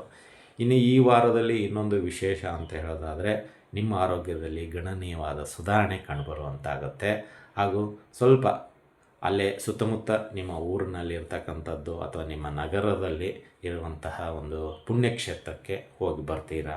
ಸೊ ಅದು ಕೂಡ ನಿಮಗೆ ಒಳ್ಳೆಯ ಪ್ಲಸ್ ಪಾಯಿಂಟ್ ಆಗಿರುತ್ತೆ ಅಂತಲೂ ಹೇಳ್ಬೋದು. ಇನ್ನು ಪರಿಹಾರಗಳ ವಿಷಯಕ್ಕೆ ಬಂದರೆ, ಪ್ರತಿದಿನ ಶನಿ ದೇವರ ಒಂದು ಕಥೆಯನ್ನು ಓದಿ ಶನಿಗೆ ಸಂಬಂಧಪಟ್ಟಂತಹ ಒಂದಿಷ್ಟು ಚಿಂತನೆಗಳನ್ನು ಅಥವಾ ಅವರ ಒಂದು ಪರಿಹಾರಗಳನ್ನು ಮಾಡಿಕೊಳ್ಳಿ. ಅಂದರೆ ನಿರ್ಗತಿಕವಾಗಿರತಕ್ಕಂಥ ಬಡವರಿಗೆ ಅನ್ನದಾನ ಆಗಿರ್ಬೋದು, ವಸ್ತ್ರದಾನ ಆಗಿರ್ಬೋದು, ವಿದ್ಯಾದಾನ ಆಗಿರ್ಬೋದು, ಯಾವುದಾದ್ರೂ ಒಂದನ್ನು ನಿಮ್ಮ ಮನೆಯ ಸುತ್ತಮುತ್ತಲಿರ್ತಕ್ಕಂತಹ ವ್ಯಕ್ತಿಗಳಿಗೆ ನೀಡಿ ಅಂತಲೇ ಹೇಳ್ಬೋದಾಯಿತು. ಇದು ಕುಂಭರಾಶಿಯವರ ಒಂದು ಪರಿಹಾರ. ಇನ್ನು ಕೊನೆಯ ರಾಶಿ ಮೀನರಾಶಿ. ಈ ಮೀನರಾಶಿಯವರಿಗೆ ಈ ವಾರ ಹೇಗಿರುತ್ತೆ, ವಾರದ ಭವಿಷ್ಯ ಅಂತ ಹೇಳೋದಾದರೆ, ನಿಮಗೆ ಈ ವಾರ ಸ್ವಲ್ಪ ಕಷ್ಟದಾಯಕವಾದ ದಿನಗಳು. ಯಾರು ಹೊಸದಾಗಿ ಮದುವೆಯಾಗಿರ್ತಿರಲ್ಲ ಅವರಿಗೂ ಕೂಡ ಅಷ್ಟೇ ತುಂಬ ಮನಸ್ತಾಪಗಳು ಇಬ್ಬರಲ್ಲೂ ಕಂಡುಬರುತ್ತೆ. ದಾಂಪತ್ಯದಲ್ಲಿ ವಿರಸ ಕಂಡುಬರುತ್ತೆ. ಕೈ ಮಿಲಾಯಿಸುವ ಹಂತಕ್ಕೂ ಹೋಗ್ಬೋದು, ಅಥವಾ ನಿಮ್ಮ ಮಾತಿಗೆ ಬೆಲೆ ಇಲ್ಲದೆ ಇರ್ಬೋದು. ಹೀಗಾಗಿ ಈ ವಾರ ಸ್ವಲ್ಪ ನಿಮಗೆ ಒತ್ತಡದಿಂದ ಜೀವಿಸುವಂತಹ ಅಥವಾ ಒತ್ತಡದಿಂದ ಕೆಲಸ ಮಾಡುವಂತಹ ಪ್ರಮೇಯ ಕೂಡಿ ಬರುತ್ತೆ ಅಂತಲೇ ಹೇಳ್ಬೋದು. ಇಲ್ಲಿ ಪ್ರತಿ ಒಂದು ವಿಷಯಕ್ಕೂ ಮೂಗು ತೂರಿಸುವಂತಹ ವ್ಯಕ್ತಿ ನಿಮಗೆ ಕಾಣಿಸ್ತಾನೆ. ಹಾಗೂ ನೀವು ಇಡುವಂಥ ಹೆಜ್ಜೆಗೆ ಕ್ಯಾಮ್ರಾ ರೀತಿಯಲ್ಲಿ ನೀವು ಕೆಲಸ ಮಾಡುವಂಥದ್ದಾಗುತ್ತೆ. ಅದೇ ಒತ್ತಡ. ಕ್ಯಾಮ್ರಾ ಅಂದರೆ ಇಲ್ಲಿ ಒತ್ತಡ ಅಷ್ಟೇ. ಸೊ ಹಾಗಾಗಿ ನೀವು ಸ್ವಯಂಪ್ರೇರಿತವಾಗಿ ಕೆಲಸ ಮಾಡಲು ಸಾಧ್ಯವಾಗೋದಿಲ್ಲ, ಫ್ರೀಡಮ್ ಇರೋದಿಲ್ಲ ಅಂತಲೇ ಹೇಳೋದು. ಸ್ವಯಂ ಅಂದರೆ ಫ್ರೀಡಮ್ ಇರೋಲ್ಲ, ಕೆಲಸದಲ್ಲಿ ಫ್ರೀಡಮ್ ಇರೋಲ್ಲ, ಒಂದು ರೀತಿ ರಿಸ್ಟ್ರಿಕ್ಷನ್ ಅಂತೀವಲ್ಲ ಅದು ಕಂಡುಬರುವಂಥದ್ದಾಗಿರುತ್ತೆ. ಹಾಗೂ ಪ್ರತಿಯೊಬ್ಬರೂ ನಿಮ್ಮನ್ನು ಅನುಮಾನ ರೀತಿಯಲ್ಲಿ ನೋಡುವಂಥದ್ದಾಗುತ್ತೆ ಅಂತಲೇ ಹೇಳೋದು. ವಾರದ ಕೊನೆಯಲ್ಲಿ ಅಂದರೆ ಭಾನುವಾರ ಅಥವಾ ಸೋಮವಾರ ಅಥವಾ ಶನಿವಾರ ಭಾನುವಾರ ಸೋಮವಾರ ಈ 3 ದಿನದಲ್ಲಿ ನಿಮಗೆ ಸ್ವಲ್ಪ ಖುಷಿ ಕೊಡುವಂಥ ವಿಚಾರ ಅಂದರೆ ನಿಮ್ಮ ಆತ್ಮೀಯರ ಒಂದು ಭೇಟಿ. ಯಾರೋ ತುಂಬ ವರ್ಷಗಳ ನಂತರ ಈ ವಾರ ಅವರು ನಿಮ್ಮನ್ನು ಭೇಟಿಯಾಗಲಿದ್ದಾರೆ. ಸೊ ಆ ಒಂದು ಭೇಟಿಯ ಸಮಯದಲ್ಲಿ ನಿಮ್ಮ ಸಮಸ್ಯೆಗೆ ಪರಿಹಾರ ಖಂಡಿತವಾಗಿ ಅವರು ಕೊಡ್ತಾರೆ. ಸೊ ಅವರ ಜೊತೆ ಚರ್ಚೆ ಮಾಡ್ತೀರಾ ನಿಮ್ಮ ವೈಯಕ್ತಿಕ ಸಮಸ್ಯೆಗಳು. ಸೊ ಅವರಿಂದ ಸ್ವಲ್ಪ ಮಾರ್ಗದರ್ಶನ ತಗೊಂಡು ಅದರಿಂದ ಹೊರಗಡೆ ಬರಲು ಪ್ರಯತ್ನ ಮಾಡ್ಬೋದು ಮುಂದಿನ ವಾರ ಅಂತಲೇ ಹೇಳಬಹುದು. ಇದಾಗಿತ್ತು ಮೀನರಾಶಿಯವರ ವಾರದ ಭವಿಷ್ಯ. ಇನ್ನು ಪರಿಹಾರ ವಿಷಯಕ್ಕೆ ಬರೋದಾದರೆ, ನೀವು ಶನಿ ಮಹಾತ್ಮ ಕಥೆಯನ್ನು ಓದಿ ಹಾಗೂ ಶನಿ ದೇವರಿಗೆ ಸಂಬಂಧಪಟ್ಟಂತಹ ದೇವಸ್ಥಾನದಲ್ಲಿ ಯಾವುದಾದ್ರೂ ಒಂದು ಸೇವೆಯನ್ನು ಮಾಡಿಸಿ. ಇದರಿಂದ ನಿಮಗೆ ಮಾನಸಿಕ ಒತ್ತಡ ಆಗಿರ್ಬೋದು ಅಥವಾ ನಿಮ್ಮಲ್ಲಿ ಯಾವುದಾದ್ರೂ ಸಮಸ್ಯೆ ಬಲಿಷ್ಠವಾಗಿ ಕಾಣ್ತಾ ಇದ್ದರೆ ಅದು ಕಡಿಮೆ ಆಗ್ಬೋದು ಅಂತ ಹೇಳ್ತಾ ಇದ್ದೀವಿ. ಸೊ ಇದಿಷ್ಟು ದ್ವಾದಶ ರಾಶಿಗಳ 9ನೇ ತಾರೀಕಿನಿಂದ 18ನೇ ತಾರೀಕುವರೆಗೂ ಸೋಮವಾರದಿಂದ ಬರುವ ಸೋಮವಾರದವರೆಗೂ ಯಾವ ರೀತಿ ದ್ವಾದಶ ರಾಶಿಗಳ ಫಲಾಫಲಗಳು ಹೇಗಿರುತ್ತೆ ಎಂಬುದನ್ನು ತಿಳಿಸಿಕೊಟ್ಟಿದ್ದೀವಿ. ಸೊ ಎಲ್ಲರಿಗೂ ಇಲ್ಲಿವರೆಗೂ ತಾವುಗಳು ವೀಕ್ಷಣೆ ಮಾಡಿರೋದಕ್ಕೆ ತಮ್ಮೆಲ್ಲರಿಗೂ ಆ ಗುರುರಾಯರು ಆರೋಗ್ಯ ಭಾಗ್ಯಗಳನ್ನು ಕೊಟ್ಟು ಕಾಪಾಡಲಿ ಅಂತ ಪ್ರಾರ್ಥಿಸುತ್ತೇವೆ. ಅದೇ ರೀತಿಯಾಗಿ ಹೊಸದಾಗಿ ಯಾವ ಸದಸ್ಯರು ಈ ನಮ್ಮ ಒಂದು ಶ್ರೀ ಸರಳ ಪರಿಹಾರ ಜ್ಯೋತಿಷ್ ಶಾಲೆಯನ್ನು ವಿಡಿಯೋ ನೋಡ್ತಾ ಇದ್ದರೆ ದಯವಿಟ್ಟು ಸಬ್ಸ್ಕ್ರೈಬ್ ಮಾಡ್ಕೊಳ್ಳಿ. ನಿಮಗೆ ಇಷ್ಟವಾದರೆ ಲೈಕ್ ಮಾಡಿ, ಇನ್ನೂ ಹೆಚ್ಚಿಗೆ ಇಷ್ಟವಾದರೆ ಶೇರ್ ಮಾಡಿ ಅಂತ ಹೇಳ್ಕೊಳ್ತಾ ಇಲ್ಲಿಗೆ ವಿಷಯವನ್ನು ಮುಗಿಸ್ತಾ ಇದ್ದೀವಿ. ಮತ್ತೆ ಮುಂದಿನ ವಿಷಯದೊಂದಿಗೆ ಭೇಟಿಯಾಗೋಣ. ಅಲ್ಲಿವರೆಗೂ ಶುಭಮಸ್ತು, ಶುಭಂ ಭೂಯಾತ್, ಸರ್ವೇ ಜನಃ ಸುಖಿನೋ ಭವಂತು.